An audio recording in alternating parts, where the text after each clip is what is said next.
Hi, it's Jonah here, and today I am going to just do a quick little video over how to start meal prepping and the basic equipment that you need in order to help you through the process.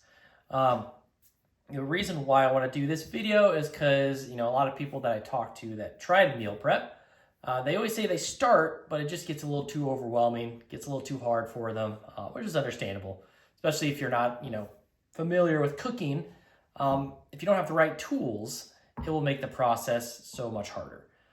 So I'm just going to go over a few pieces of equipment that you need, discuss the things that you don't need, and the things that might be helpful, but not necessary. So we'll start off with number one, which I feel is by far the most important piece of equipment that you need, and that is a good quality chef's knife. Okay, so main reason why I say this is by far the most important tool you can have is because the whole aspect of meal prepping, the hardest part is the prep. And it's going to make it a lot harder if you're using the wrong type of knife. So the reason why you need a chef knife is because it's essentially like a universal tool when it comes to cooking, cutting, and prepping food. There's a whole bunch of different other types of knives like this here. This is a paring knife. I see a lot of people using this to cut or using like a steak knife, which is nice if you're cutting fruits. You can use a paring knife. For cutting steak, you can use a steak knife, a cooked steak, but it's not going to be the same as using a nice, sharp chef knife. And so I'm just going to do a little demo here. So this is just an older knife I have just lying around, not really kept clean, it's kept clean, but not sharpened or used all that much. And then I just got this sweet potato here. So when you're cutting with the dull knife, it takes a lot more force. So the cut definitely is not as clean as if you use a sharp knife like this, which is just barely any effort to cut that. It just went right through. And so if you're trying to prep food using a dull knife, it's going to make it a lot harder. All right, and so once you have a nice sharp knife, it's good to know how to use it. I'd see most people when they start cutting things, they have the finger on top and they're just trying to cut down around that cutting board. That, is the wrong way to cut. Only because, you're using mainly your arms to cut and you're pressing down with your finger, and it can put a lot of stress on your hands and your wrists, and it can be pretty taxing over time. So what you actually want to do is just hold the knife and just pinch that blade. There's a little hilt right there. You just kind of pinch that, wrap your fingers around, and that's all you got to do. So you got your index finger kind of pinching right there, 3 fingers around the handle, and that's about it. And number one thing is you let the knife do the work. All right, so you kind of let the knife go down and slice. That's why you want a sharp one, because if it's dull, you have to push.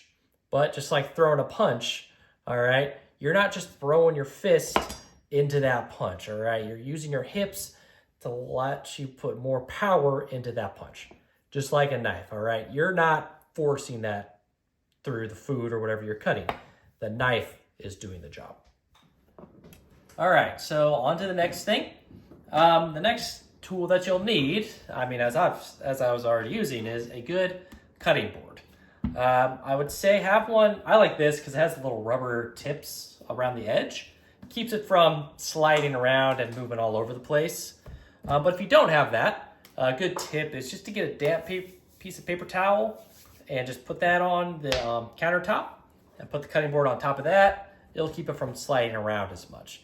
That's a good little trick, to make it a little bit easier for you. And the number one important thing to know with cutting boards is it's always good to have 2, especially if you have a wooden cutting board. Have one that is a plastic material like this, mainly just for your meats. Wooden cutting boards tend to absorb a lot of the juices that come from whatever you're cutting, whether it's meats, tomatoes, peppers, things like that. And it can kind of build up in there, and especially if you're cutting chicken on it, you don't want that because then you get that chicken juice in there, and that's just kind of gross. So always have 2, one specifically for your meats. Now, if you want to separate one for steak, one for chicken, one for seafood, go for it.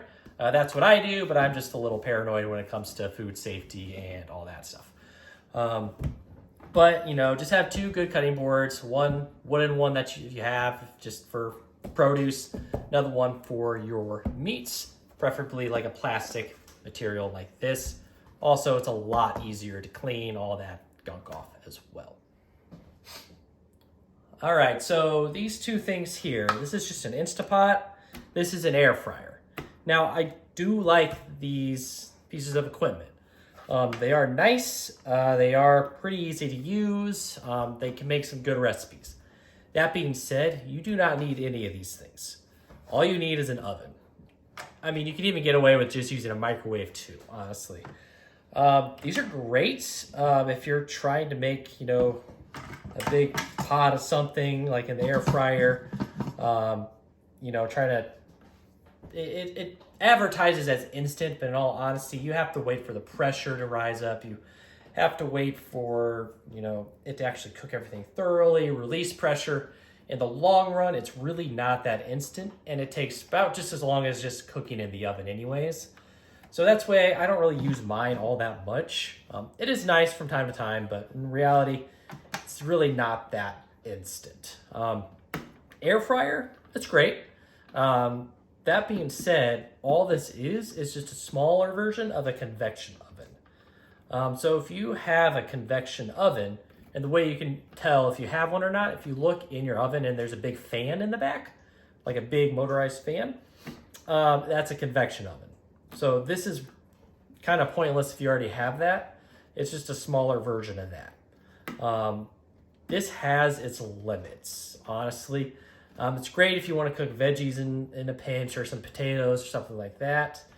But when it comes to cooking other things like ground beef and stuff like that, honestly, you just need to use an oven. So these are 2 pieces of equipment that not really all that necessary at all, and you don't need to go out and spend your money on them. All right, so yeah, those are just 2 things I feel that are pretty unnecessary. It just kind of adds more clutter to your counter, and you know, don't really need that stuff to make a good quality meal or to really even meal prep. 2 things though that I feel, you know, you don't have to get, but are, you know, pretty good to have if you have it or have the money for it. A rice cooker and a slow cooker. Slow cookers are just easy. You just throw everything in one pot, turn it on, let it cook for a few hours, and you're done. A rice cooker I think is good because you can cook a lot of rice in one batch. It makes things pretty foolproof. You don't have to really sit and watch it. Rice can be a little fidgety sometimes. It can be a little harder to make, especially if you're not just doing instant rice. If you're doing actual rice, it just makes things a lot easier and a lot faster. And so those are just a few basics, things you'll need. Next video, I'll kind of go over a little more technique on how to prep your fruits and your veggies for meal prepping, and kind of go over a good little recipe I have that kind of help you through those techniques. All right, I'll see you next time.